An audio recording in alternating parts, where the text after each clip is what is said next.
So Max, game against Harlequins coming up. Yeah. What are you expecting from the Quins on Saturday, and particularly what are you expecting from your opponents in the centre? So from Quins, I think they've just come off a bonus point win against Bristol. I think could be their first away win of the season. So a lot of energy from them, definitely. They like to play quite a bit as a team, in general. So I think that's going to be quite, that's going to be for us. It's going to be quite important just to hold our defence. We weren't in the second half against Northampton. I think we let ourselves down a little bit in defence. So that's going to be a bit of a work on for us. And in the centres, I think there's a good mate of mine, Joe Marchant, is playing. So I play with him in the 20s and through some age group stuff.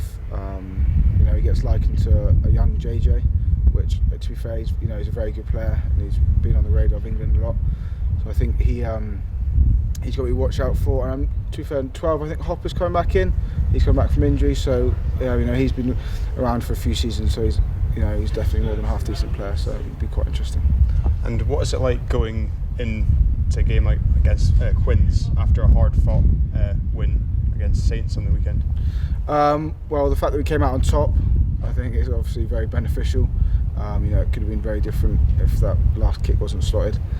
So I think that actually gives us, a good bit of momentum. We've talked about these 4 games during the Six Nations being massive for us. They could define our season. So I think we'll take each week. It's quite cliche to say it, but we take each week as in its own right.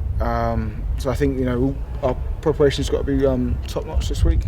It was very good last week, but I think we can take another step up.